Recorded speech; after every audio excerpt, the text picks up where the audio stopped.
Hi, welcome back to World History by a Jew. I'm your host, Seth Fleishman. We are back with a special lecture today. This one was requested by Nick Barksdale. He came to me with the idea of whether finding the evidence of the Bronze Age collapse in the Bible would be worthy of a lecture, and his idea has actually become an entire series. So the series name is The Bible and the Bronze Age Collapse, so that's also the name of this particular lecture. Our last couple lectures we're giving you the tools to analyze the biblical tradition with the Bronze Age collapse archaeology. This is the lecture that I put it together, lay out the bullet points. This is how you can analyze the Bible and the Bronze Age collapse together. And then this will be our jumping off point for the next couple lectures after that. But this one should be a lot of fun. And without further ado, let's get started. So remember, overall, in this entire series, we are going through the question in our head, is the Bronze Age collapse in the Bible? And not only am I presenting why it's in the Bible, but you'll be able to say so yourself after this. This is a lecture where you're really going to start seeing all the pieces come together. Now, we're going to first do a summary of what the world, or at least the Eastern Mediterranean, looked like after the Bronze Age collapse. And then we're going to start focusing on the land of Canaan. So our last lecture was on Egypt, but now we're really going to zero in on the land of Canaan, and we're going to start off looking at maps. So we're going to look at about 300 years of the history of Canaan through maps, and then we're going to put that together with what we know through archaeology, that what the land of Canaan looked like in a societal sense after the collapse. From there, that will then have what we need to take the biblical tradition, the biblical record, and mesh that with everything else we've learned up to this date. Number 5 here is going to be a little bit controversial, because for probably the most common comment I got after the Exodus lecture was, oh no, you have it all wrong. Exodus couldn't be in the 1200s. It must have been in the 1400s or 1500s BCE.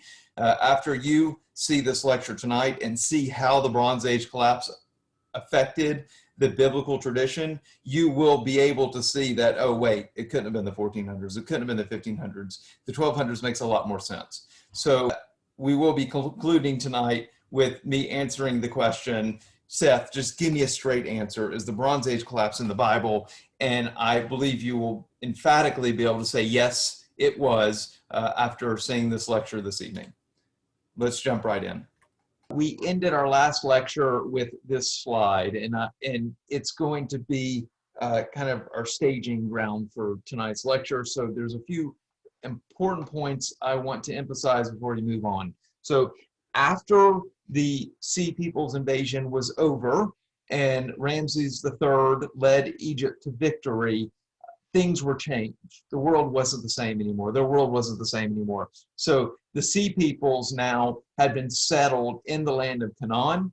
They now are now part of buffer states that have been set up to prevent future invasions. And so we see in the records how, particularly around the coast of Canaan, you now have these Sea Peoples in their own kingdoms that are being set up. Egypt now is going to be at peace for a little while, at least relative to Egyptian history, but their world has collapsed. All their allies are gone. Egypt's great international trade is decimated. Now, I don't think there was ever a point there was no trade whatsoever, but it certainly was only a fraction of what it was before. And Egypt's economy is in shambles, right? They've been fighting these defensive wars, not wars of conquest, or not. When in a war of conquest, you can bring in new wealth. In a war of defense, you're just trying to save your neck. And that's expensive. So the Egyptian might, what I mean by that is Egypt survives, but it's never the superpower it was before the Sea People's invasion. Their greatest era is over. Now I want to look at what happened to the region. All right, so what's the result of the Sea People's invasion, the Bronze Age collapse? How does this change the region, the Eastern Mediterranean? So as I mentioned, their allies are gone. So the great powers, the Mycenaeans, the Hittites, we know there'd be a Neo-Hittite empire a couple hundred years down the road. We'd have the classic Greek world rise a couple hundred years down the road. But for now, it's really just Egypt that's the last man standing here in the Eastern Mediterranean. So we have destruction of many cities and city-states: Ugara, Kadesh, Aleppo, Troy, Mycenae, Knossos. So a lot of destruction throughout both what's now Greece and what's now Turkey, what's now Lebanon and Syria. And then you move into the land of Canaan to what's now modern Israel. And Ashdod was destroyed, Ashkelon, Akko, Hazor, Megiddo. So the world is definitely different now. And then you take these sea peoples, these new sea peoples that are settling in the neighborhood.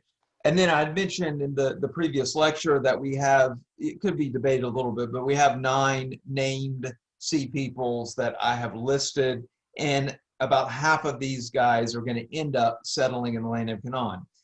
And the Philistines being the most prominent, the Philistines will be the first one everyone picks. And so we're going to be talking about the Philistines just a little bit tonight. The next lecture is completely focusing on the Philistines. And then the lecture after that will cover some of the other sea peoples that settled in the land of Canaan that you may not even have realized they were sea peoples. You may not even realize they were there. So in the end, the Philistines and these other sea peoples will play a prominent role in the Bible. And now we're going to move into that. I'm going to show you how they do. And for that, I need some maps. We have 3 maps we're looking at tonight. Number 1 is from around 1400, probably more 1450, 1400 BCE. This shows Mitanni when Mitanni was rather powerful. You can see the Hittites were much less so, but still notice Egypt is completely in control of the land of Canaan, and really in this case, let modern Lebanon as well. Now we're going to jump forward about 100 years and look in 1320. By the way, this would have been think like Thutmose the third in this era. Now let's move on to the 1300s. And in the 1300s, we're now looking, okay, Egypt doesn't go quite as far north. They're now sharing modern Lebanon with the Hittites. Mitanni is now tiny. It's the Hittites who've grown tremendously in the last 100 years. And Egypt still has most of what they had before, which includes all of modern Israel. Now I want to look at this third map, which isn't quite 100 years later. Maybe it's 60, 70 years later. This right here is a map of the early campaigns of Ramses the Great. And this is really only showing Israel, what's now modern Israel, with some of Lebanon as well. But what I want to show you is how many campaigns, years 4, years 5, years 8, years 10, how many campaigns Ramses the Great has. He's completely covering all of Israel and fighting anyone who gets in his way. Now, I want to cross that map with a very Jewish one, and that is the Israelite penetration into the land of Canaan. So if you see here this red square, just look at Jerusalem to get your bearings. And then here's Jerusalem here. So this is the area of Israelite penetration right in the center of where this past action was to the Egyptians. So what I'm saying is, what I want you to get out of this, the great powers, particularly Egypt, completely dominated the land of Canaan from the mid-1400s all the way up until the Bronze Age collapse. Okay. Now I want to look at a couple more maps. This is where we're gonna bring it together for what we learn in the Bible. So after these powers collapse, there is a power vacuum that opens the door for new settlers. All right, the settlers were all most important. That's all most important for us are the Israelites. So here's that same little block of Israelite conquest. So the Israelites come in just north of the Dead Sea and north of Jerusalem, and this is kind of their initial area of entry. So through these central highlands, this is a mountainous area. It's through these central highlands that the Israelites first come in. Now, archaeology shows that shortly after 1200 BCE, about 250 settled little villages, but about 250 new villages spring up in this area, the same exact area we're told the Jews came in, the same exact time of the Israelite penetration, shortly after 1200 BCE. So that's really neat stuff right there. in addition to is the Philistines. So I want you to look here. The Philistines would come down here and form the Pentapolis. The Pentapolis is Gaza, Ashkelon, Ashdod, Gath, and Ekron. So this area right here becomes Philistia. Now Philistia is going to eventually give Canaan the name Palestine, which we'll cover next time. But the point I want to make is this did not happen until about 1175 BCE. Let's go back to our last lecture. Or 2 lectures ago, we had the Merneptah Stela. We dated his invasion of Ashkelon. Remember, Merneptah fought Canaanites, not Philistines, in Ashkelon in around 1210 BCE. But by 1175 BCE, the Philistines were moving to Ashkelon. So it's within like less than a generation, or maybe a generation, you have this changeover from Canaanite rulers to Philistine rulers. So that also is very important for our timing due to the connectedness of the Philistines in the Bible. Let me remind you, the Philistines are mentioned over 250 times in the Hebrew Bible, okay? So that's more than a couple times, but they couldn't have come in until this point in time. Finally, I want to mention a few other kingdoms that are less talked about, but let me get rid of that to show you this map. These 3 kingdoms, which are also biblically important, they also were faced by the Israelites shortly before they penetrated into the land of Canaan. None of these guys existed before the 1200s BCE. Some of the people may have been in the area, but the kingdoms were all found. These 3 kingdoms, Edom, Moab, and Ammon, were all founded in the 1200s and 1100s BCE, which is very important for dating the Israelite conquest. So what I'm saying is, when all these powers, regional powers, were gone, it created a vacuum in these lands, and it allowed new people and new kingdoms to come up. Most specifically the Israelites and the Philistines, but others as well. All right, so both the timing and the geography of the Bronze Age collapse is very important for us analyzing the historicity of the Bible. Okay, now what I want to do, we have some new information, and I want to take this new information and bring it back to what we learned before about the Exodus. All right, so this slide should look familiar to most of you, especially anyone who saw the Exodus lecture or the Merneptah one. I went in great detail over these points, and I've also briefed in other lectures on top of that. So I'm not going to go to the full detail, but I do just want to give a rundown for those of you who are seeing this list for the first time. So in short, the Torah clearly states that Jews helped to build Pi-Ramses, the city of Pi-Ramses. Pi-Ramses only existed from 1280 BCE to 1060 BCE. So that gives you all of a 220-year window. Now Ramses the Great, somewhere around his 20 to 25th years of his reign, something changed in him. He was definitely a different king afterwards. I understand that's not as hard as the other dates I'm giving, but we're going to factor that in as well. The Torah states the Jews wandered in the desert for about 40 years.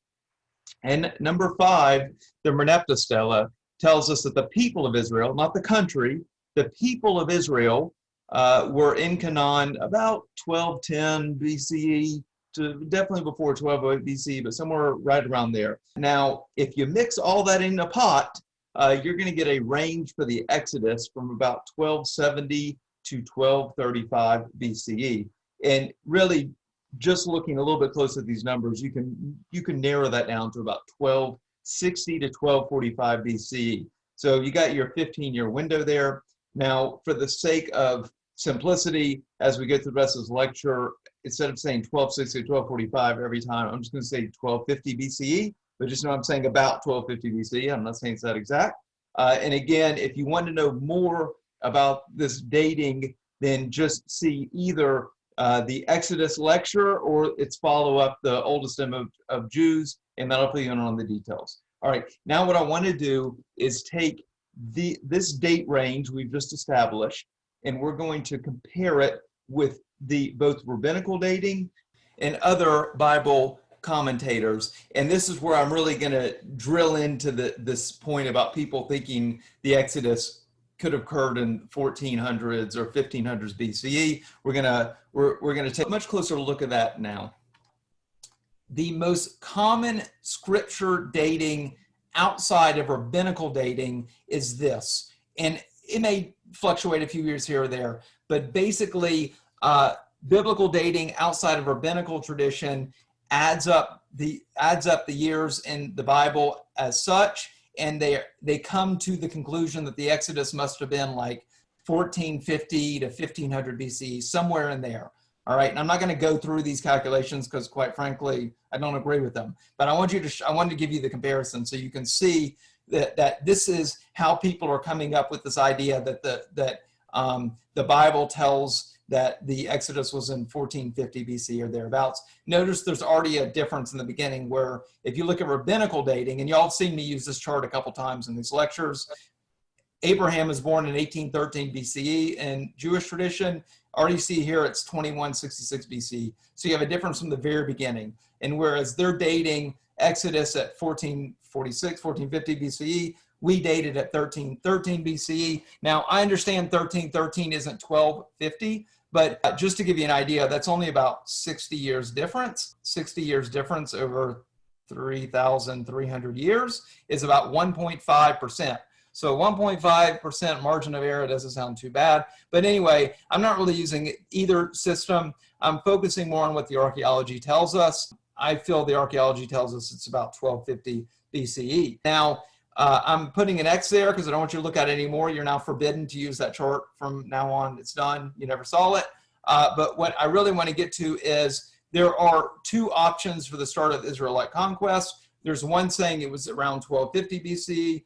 Plus you have 40 years of wandering in the desert, which gives us a conquest of 1210 BC. We have another of 1450 BCE, 40 years of wandering, 1410. So I want to compare the 1210 BCE and 1410 BCE to what we know from the Bible.